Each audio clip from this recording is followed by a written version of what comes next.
Olá, você que está super ligado na TV3, começa mais um Esporte em Dimensão Total, nessa terça-feira, em que o Campeonato Brasileiro começou agora a segunda fase, a primeira rodada foi 50% boa para os cariocas, 50% não foi positiva, isso ficou a cargo de Vasco e Botafogo. Flamengo e Fluminense deixaram a desejar um pouco, né, em relação ao início do segundo turno, né, uma partida, todos os clubes falando em arrancada, mas nós vimos aí a dupla Fla-Flu, o Fluminense deixando de assumir a ponta e o Flamengo aí dando um pseudo vexamezinho.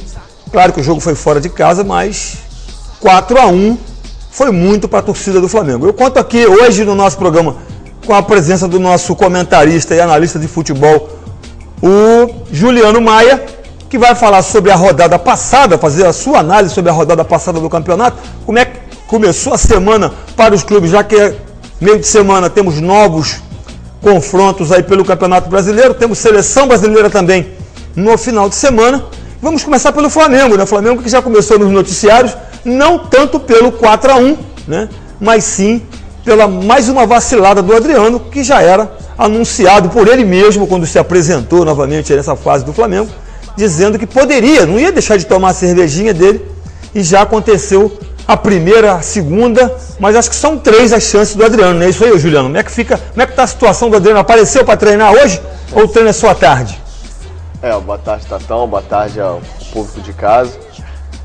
Infelizmente a gente sabe dos problemas do Adriano, ele que vinha numa constante, não faltando treinos, fazendo o trabalho de recuperação, ele que tem um programa de perder 10 quilos, tinha perdido 3, faltava 7, mas começou, faltou um primeiro treino, faltou o segundo, e tem uma cláusula no contrato, nesse novo contrato que ele fez com o Flamengo, se o Adriano faltar 3 vezes, o contrato dele é rescindido automaticamente.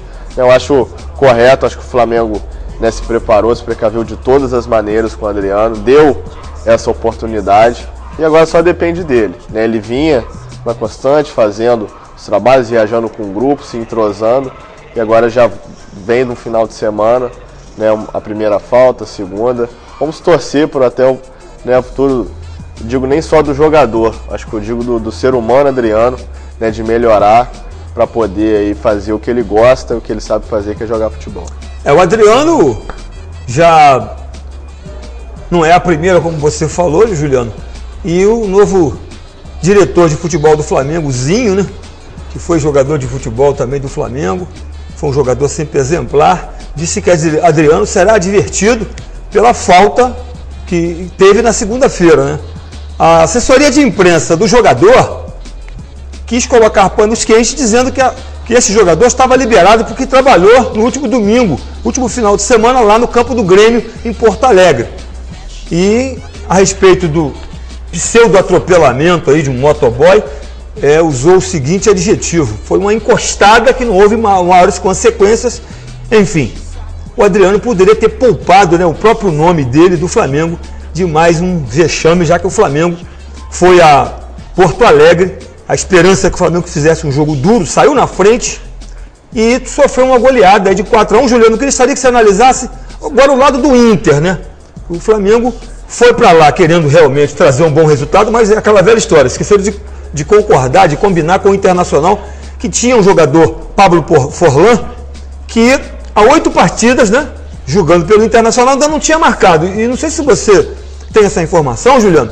Essa informação eu fiquei sabendo no domingo de manhã, em que os torcedores do Internacional, uma torcida organizada, foi até o treino do Internacional e botou pressão em cima desses jogadores, dos jogadores do Inter, dando a entender que o Inter não poderia estar na situação que estava, vindo de derrotas aí. E você acha que o futebol ele tem que ser assim mesmo? Surtiu efeito lá do lado do Inter, né? O Inter fez uma virada espetacular, o Pablo Forlan fez 2 gols na partida. Você acha que o Flamengo também deve ir por aí também? Ou o futebol não é só pressão? Então, a gente sabe que o clube grande, como o Flamengo, Internacional, São Paulo, Vasco, essas equipes que formam o bloco do futebol brasileiro, são sempre cobradas 3, 4 derrotas seguidas a torcida já está, né, reivindicando, cobrando, indo no treino. E eu estava espantado com essa situação do Inter, né, porque o sistema ofensivo do Inter, para mim, é um dos melhores que tem no campeonato. É um time que tem o Forlan, né, que foi artilheiro da Copa de 2010, Leandro Damião, jogador a nível de seleção brasileira, Dagoberto no banco, a opção do Rafael Moura no banco, né, fora os garotos da base, que a gente sabe que o Internacional sempre forma excelentes jogadores, foi assim com o Pato, foi assim com o Oscar. Então, o problema do Inter estava no sistema defensivo, o técnico Fernandão mexeu, né, para o jogo contra o Flamengo, parece que deu certo, né, barrou o Bolívar da equipe, né, jogador já experiente, colocou sangue novo. E com isso o Inter se arrumou, né, fez uma excelente partida, né, contra o Flamengo. Eu acho que um pouco da pressão também da torcida, né, vale, desde que não há agressão, para o jogador se mexer. A gente sabe do talento, da qualidade desses jogadores que o Internacional tinha, que não estava rendendo, né, o Forlan sem fazer gols, o Leandro Damião não fazendo bons jogos, e foi necessária essa pressão. A torcida apoiou, eu acho que isso é importante, né, mesmo saindo com resultado negativo, o Wagner Love fazendo 1-0, a torcida continuou apoiando e o resultado veio naturalmente, principalmente, né, no segundo tempo, onde o Flamengo faltou postura. Eu acho que os jogadores, os jovens que o Dorival, né, coloca na beirada, tanto o Tomás quanto o Negueba, não fizeram a ajuda que vinham fazendo nos últimos jogos, o sistema defensivo, e também o sistema ofensivo foi inoperante. Juliano, você falou de pressão, vamos falar do Botafogo também, que na semana passada nós trouxemos aqui os torcedores dos 4 clubes, né, e o Botafogo estava sob pressão também, o treinador Oswaldo de Oliveira com a faca no pescoço, né? O Botafogo jogou o seu jogo do final de semana aí. Curitiba. E ficou a impressão que o Botafogo poderia perder o jogo, né? Era um jogo em casa, um jogo de risco, e essa pressão passou um pouco, Juliano. Já até se fala também que o Louco Abreu, que não jogou esse jogo por questão de cláusula de empréstimo, esse jogador, a diretoria até sonha em trazer de volta esse jogador ou reintegrar o Jobson, já que as inscrições do Campeonato Brasileiro vão até o próximo dia 21. Como é que você vê essa questão do Botafogo também com essa pressão, que não é a pressão do torcedor, como a do Inter, foi a do Inter, mas é uma pressão, Juliano, que deixa o jogador e a comissão técnica numa situação difícil. A gente sabe que trabalhar sob pressão, algumas pessoas gostam e rende, outros jogadores sentem. Me parece que o Botafogo optou por uma garotada, poupando aí os medalhões, que foi no caso do Sidorf, que ficou meio atrás da cortina, se tinha ou não tinha totais condições de jogo, outros jogadores também.